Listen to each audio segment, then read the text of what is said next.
I heard there was going to be a party in Richmond. I decided to come. You know, I like the fact that you include the word patriot with this Tea Party convention. That to me is great. Somebody asked me the other day in the media, and they said, what does patriotism mean? What is a patriot? I said a patriot is an individual who is willing to stand up against one's own government when the government is wrong.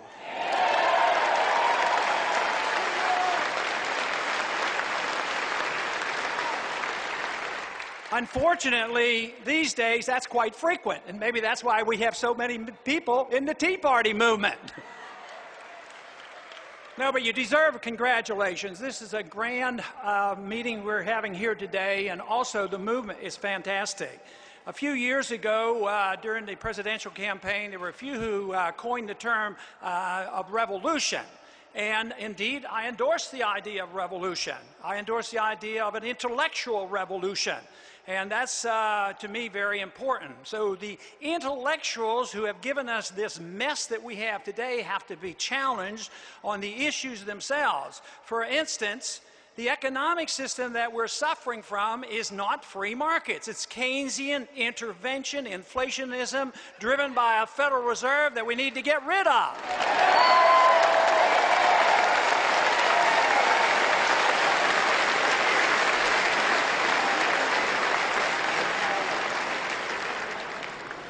One thing with certainty, I am convinced that the government people get is the government they deserve. You say, oh no, that's not fair. We've been complaining for a lot of years and look at what we've had. But when the general sentiment, when the majority of the people change their sentiment, governments will change. Now for too long, we, the people, have been too complacent. For too long, the Congress especially have been complacent and given up all its responsibilities and prerogatives in allowing the executive branch and the judicial system to run roughshod over us. Today, though, I am convinced the people are waking up and they said, enough is enough.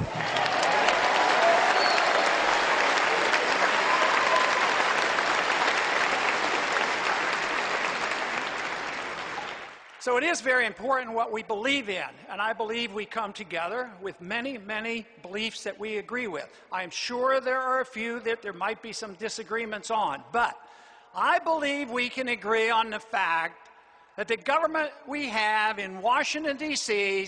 is too big. And you can hardly solve the problem of a government too big by making it bigger. That makes no sense whatsoever. You know, we're in this economic crisis because we spent too much money we didn't have, we borrowed too much money, we regulated too much, and we printed too much. So the predictable crisis arrives. Austrian free market economists predicted for years we have a bubble out there. There's a housing bubble, there's a NASDAQ bubble, and something bad is coming. And when it comes, what do the people in charge say? Do they come to the economists who made all the correct predictions and said it was coming and understood what was wrong? Do they come to them and ask them what to do? No. What they do is they spend more money, they borrow more money, they print more money, and they come up with more regulations, and they think it's going to help. I say we need to do the opposite.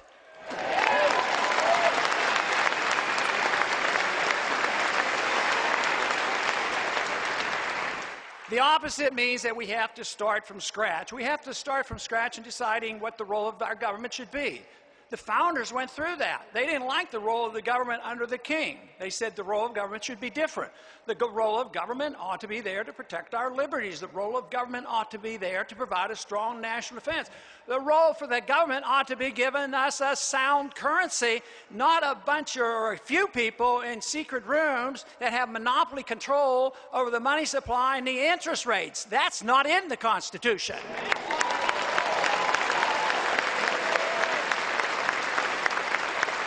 So how did we get into this mess? The people were complacent, and the Congress voted things that weren't constitutional, and we drifted because the wealth created by free markets and free people was so overwhelming that we lived off our wealth for so long, and the world trusted us. They trusted our dollars, they trusted our military power, and the momentum continued to go even after we failed at understanding what real liberty means.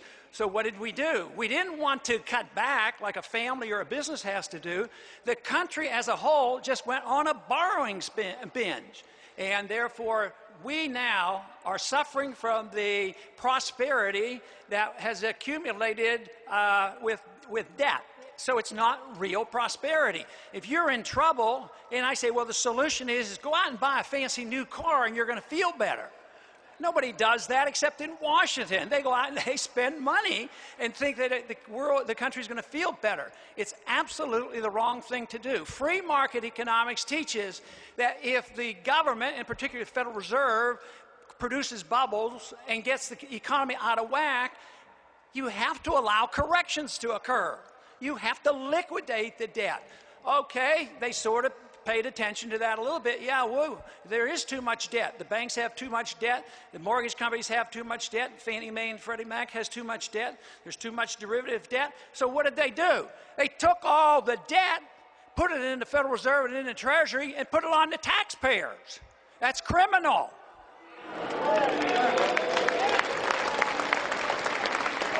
Eventually, though, all debt has to be liquidated. We are not likely, matter of fact, it's virtually impossible for we as a people to pay this astronomical debt, which is growing exponentially. So unfortunately, the bad message is it's going to end badly because the debt will be liquidated. That doesn't mean it'll be liquidated like you would liquidate your debt if you had to go through bankruptcy, file for bankruptcy, and debt would be dissipated and it would be liquidated. Countries don't do that. They're much more corrupt, and they counterfeit their way out of it. They print money and pay off their debts with money with shrinking value. That is essentially how we got into this mess. We could not have gotten ourselves into this mess without a central bank that had so much power and authority. The central bank, especially the chairman of the board, is more powerful than the president because he gets to print, create the reserve currency of the world, determine how much money supply there should be in the world, and what interest rates should be. That's way too much power. He is a counterfeiter, and he is a taxer, because if the Congress passes bill and they don't have the money, the Fed prints the money and your prices go up. That's a tax on us. It's the wrong thing to do, and it has to stop.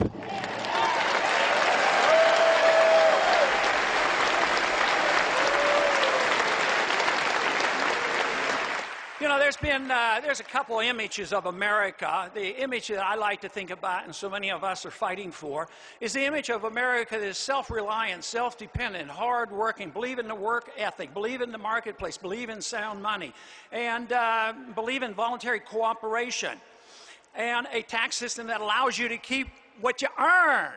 That's what we should have. Now,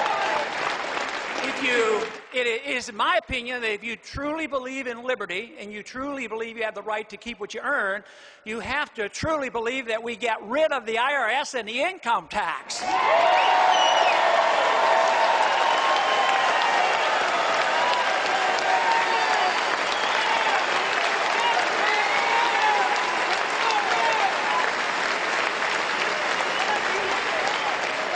But unfortunately, and one of the reasons why you're so motivated is the image of America has changed. We're debtors. We're the worst debtor in the history of the world. We have a currency that's destined to fail. We're indebted over our heads, and the government is bigger than ever. Our civil liberties are being undermined. We're pretending we can police the world and take care of everybody while ignoring our people at home. And our image is that of one where we are invading and bombing and threatening and using all sets of techniques overseas that undermines our liberties here. So our image is exactly opposite of what the founders wanted it to be. They wanted us to have a country where we were not intervening in the internal affairs of other nations. And of course, Eisenhower warned us. He says, watch out. if you're not careful, the military-industrial complex will eat our lunch, and that's what they're doing today. So if we are for balanced budgets, as I assume we are, and if we're for limited government, you can't pick and choose. You can't say, well, let's cut this program, let's cut this program. We can cut the food stamps for the poor, but you don't cut the food stamps for the rich. You don't cut the food stamps for the overseas partners that we have. What you have to do is you cut government back to its constitutional size. That's what you need.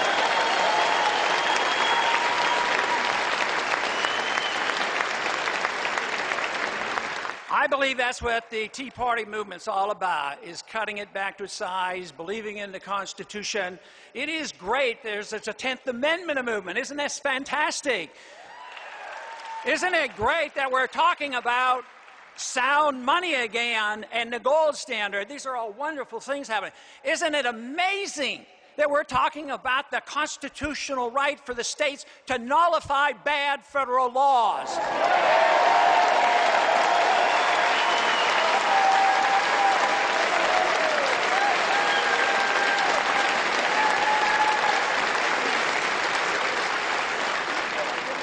This, to me, is rather amazing. I went to Congress quite a few years ago, and I believe my role would be to go and vote the way I promised, the way the Constitution says, even if I would be alone, and that not much would happen, that it would be probably not noticed, and someday I would go back home and hopefully leave a record that people would notice someday in the future.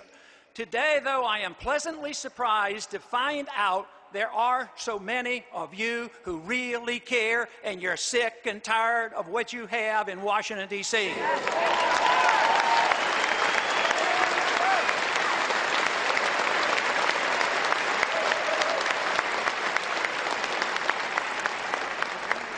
The purpose, as far as I'm concerned, for all political